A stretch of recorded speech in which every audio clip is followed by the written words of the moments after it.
अरे विशाल दादा, तू निघ, मला उशीर होईल. समीरचा फोन आला. दोघे एकत्र येत जात थोड्याच अंतरावर समीरची कंपनी होती. फोन झाला तसा विशाल बँकेतून निघाला. घर तर आतुरतेने वाट बघत असेल, त्यालाही हल्ली कधी घरी जातो असे व्हायचे. जाताना खरेदी ठरलेली. लिफ्टमध्ये जाणार तोच जाधव काका भेटले. अरे कसा आहेस? येतोस घरी? चहा घेऊन जा. खूप धावपळ होत असेल आता. नाही हो काका, हे रोजचे रुटीन आता काही वाटत नाही आणि धावपळ सगळे करतात. विशेष काय? बरे तुम्ही भेटलात. काकूंनी फुलवाती मागितल्या होत्या. घेऊन जा. काका हसले. हो निघ, ती वाट पाहत असेल. विशालने बेल वाजवली आणि बॅग ठेवत क्षणात बाजूला झाला. अपेक्षेप्रमाणे दार हळू उघडले. दाराचा आधार घेत एक पाऊल पुढे आले. मग डोकावली. बाबा. परी धावली शोधत तसा लपलेला विशाल खळखळून हसला. तिला उचलून कुशीत घेत फिरवत घरात शिरला. हं, झाली का बाप-लेकीची गळाभेट? जणू काय जंगलात होती तुझी लेक. हल्ली वेध लागला ताईसाहेबांना. तू येण्याची चाहूल घेत लक्ष दाराकडे असते. बाबा बाबा जप सुरू होतो. बेल ऐकली की आईने पाणी दिले. परी 2 वर्षाची झाली. तिच्या बाललीलांनी घर हसत खेळत गोकुळ. तो ऑफिसमधून आला की तिच्याशी मस्ती. थकवा क्षणात दूर. वेळ कसा जायचा कळायचे नाही. विशाल हसतमुख सारे दुःख हसणाऱ्या मुखवट्याआड दडवायचा. हुशार. स्वकष्टाने शिक्षण पूर्ण केले. बँकेची परीक्षा उत्तीर्ण झाला. त्यानंतर 5 वर्षांनी घर घेतले. बँकेतल्या मित्राने मदत केली घरासाठी. आप्पा बघायला नव्हते. आप्पा गेले आणि त्याच्या खांद्यावर जबाबदारी पडली. वाताहात झालेली कौशल्याने सावरली त्याने. भूतकाळाची आईला झळ लागू द्यायची नाही ठरवले. समीरचे शिक्षण होऊन तोही मार्गी लागला. लग्नानंतर भार्गवीने परिस्थिती समजून घेत परीच्या वेळीच चांगली नोकरी सोडली. तिची उत्तम साथ मिळाली. भार्गवीची नोकरी सुटली तसे तिने घरूनच पूजासाहित्य, लोणची, पापड विक्री सुरू केली. शिकवणी घेत होती. पोस्टाची, LIC कामे करत हातभार लावत होती. मुख्य म्हणजे भार्गवी समंजस, सगळ्यांचे छान जमले सूर. आता थोडे सुख आयुष्यात आले. अडीच अडचणीत प्रत्येकाला मदत करणे विशालचा स्वभाव. काही जीवाभावाचे मित्र होते. जीवनातल्या संघर्षाने आपला परका दाखवला होता कधी काळी.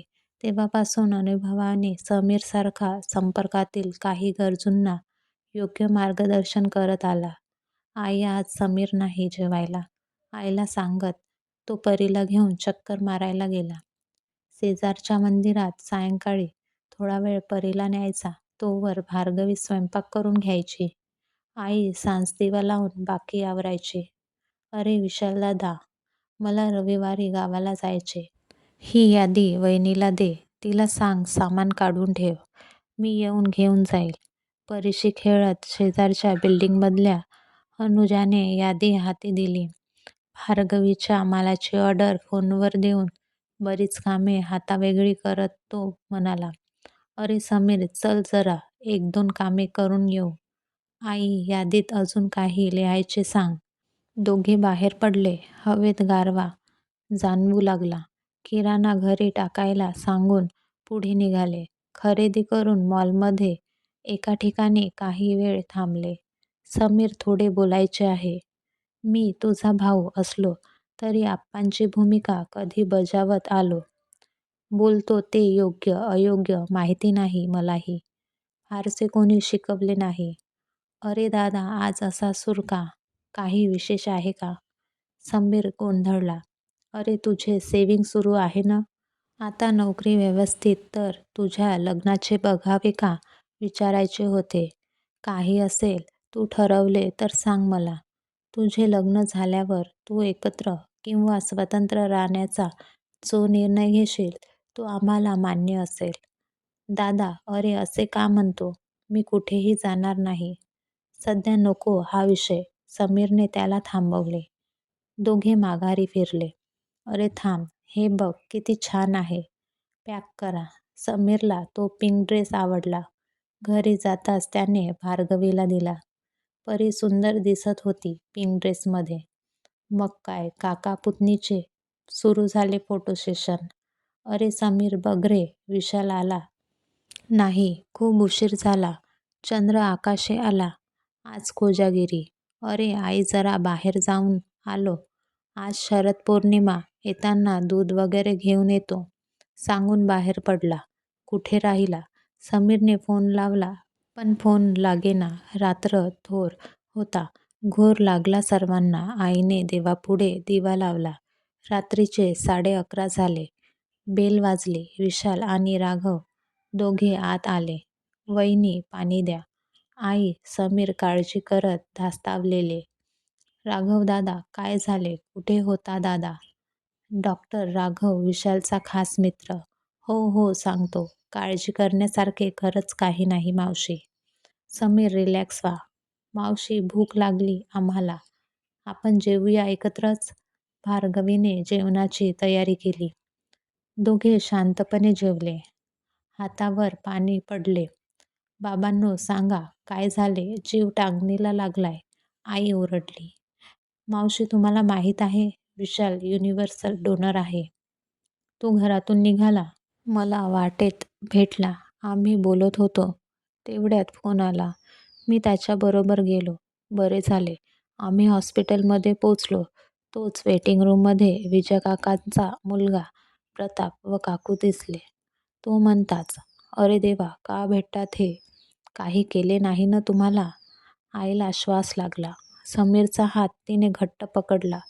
राघव, विशाल त्यांचा इन्हेलर पंप शोधू लागले. आप्पा सरकारी शिक्षक होते.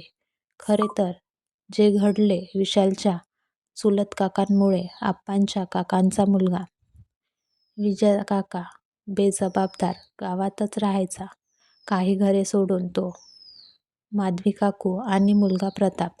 पण विजयकाकाने कर्ज करून ठेवले. ते फेडायचे म्हणून त्याच्याच वडिलांना पैसा मागायला आला. भांडणे झाली. जमीन विकणार नाही, त्याचे वडील म्हणाले. त्यांना व बहिणीला घराबाहेर काढले. आप्पांनी आसरा दिला. विजयकाकांच्या बहिणीचे लग्न तोंडावर होते. पण जमिनीचे कागद मिळवण्यासाठी प्रतापच्या मदतीने स्वतःच्या वडिलांनाच मारहाण केली. कपाटातून कागदपत्रे, लग्नासाठी ठेवलेले पैसे घेऊन परागंदा झाले. काकांना वाचवताना आप्पांना लागले आणि झटापटीत कुऱ्हाडीचा घाव विशालच्या पायावर पडला. रात्र कशीबशी गेली. आप्पांचे काका जबर जखमी 4 दिवसांत गेले. विशालला दवाखान्यात भरती केले. पोलीस आले. गाव जमला. आईला त्या धसक्याने दम्याचे अटॅक येऊ लागले. समीर लहान होता. दुसऱ्या दिवशी विशालची सख्खी आत्या आली. आत्याला सरपंचांनी कळवले. ती त्यांना सर्वांना तिच्याकडे घेऊन गेली. आप्पांनी गावासाठी खूप कार्य केले. गावकरी, तलाठी, सरपंच मदत करत होते. पोरांचा विचार करतोय तुम्ही आहात, पण इथे राहावे वाटत नाही. आप्पांनी सरपंचांना स्वतःची जमीन व स्वहक्काचे घर विकून त्याबदली शहरात घर विकत घेतले. पुढे चुलत बहिणीचे कसेबसे लग्नही लावून दिले. तिच्याकडे कोण बघणार? सरकार दरबारी अर्ज करून शहरात बदली घेतली. मिळाले ते पैसे सामान घेऊन शहरात आले. आत्या व तिच्या मिस्टरांनी खूप आधार दिला. आत्या 2 महिने येऊन राहिली. सर्व स्थिर जाणवले तेव्हा परतली. अजूनही सरपंच, गावकरी भेटून जात होते. सरपंचांनी सांगितले, विजयकाका प्रतापला अटक झाली, पण त्यांनी तोवर वडिलांचे जमीन, घर विकले होते. बरीच वर्ष संपर्क नाही. मग आज का? त्यांना पत्ता लागला तर काय वाढलंय पुढ्यात? नको नको, लांबच बरे. क्षणात विशालच्या आईच्या नजरेसमोरून प्रसंग गेला. विशालच्या आई राघवच्या आवाजाने परत भानावर आल्या. नाही, त्यांनी बघितले नसावे बहुतेक. मी विशालला मागे ओढले. आम्ही मागे फिरलो तर माधव भेटला. तुम्हाला माधव आठवतोय? तो इन्स्पेक्टर आहे. योगायोगाने भेटला. त्याच्याकडून कळले विजयकाकाला ट्रकने धडक दिली. गंभीर जखमी झाले म्हणून इथे शहरातील हॉस्पिटलमध्ये आणले. ICUत त्यांनाच ब्लड हवे होते. डॉक्टर आले. विशालशी बोलणार तेवढ्यात मी त्यांना विशालला माधवला घेऊन कॅबिनमध्ये गेलो. डॉक्टर सांगत होते, इमर्जन्सी आहे, रक्ताची गरज आहे. विशाल तुम्ही तयार आहात का? सांगा नाहीतर दुसरे बघायला. चेकअप करू, मगच फॉर्म भरा. ऑपरेशन उद्या सकाळी आहे. तुम्हाला वेळ सांगतो. तुम्ही याल ना? डॉक्टर आपण डोनरचे नाव कधीच सांगत नाही बरोबर ना? मी रक्त देईन. पण इथे नाही. तुमच्याच दुसऱ्या बिल्डिंगमध्ये किंवा अन्यत्र चालेल. मला कोणी भेटायचे नाही आणि माझा पत्ता तुम्ही द्यायचा नाही तरच मी येईन. डॉक्टरांना सांगून आम्ही तिथून निघालो. थेट घरी आलो. खरे सांगतो आई, मी सुन्न झालोय त्याला तिथे बघून.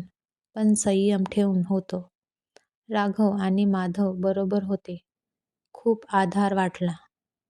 समीर, भार्गवी सारेच शांत, अनामिक दडपण जाणवत राहिले. रात्र जास्त गडद वाटली. दादा नको जाऊ उद्या. आपल्याला खूप त्रासातून जावे लागेल. तुझा पाय मरू दे.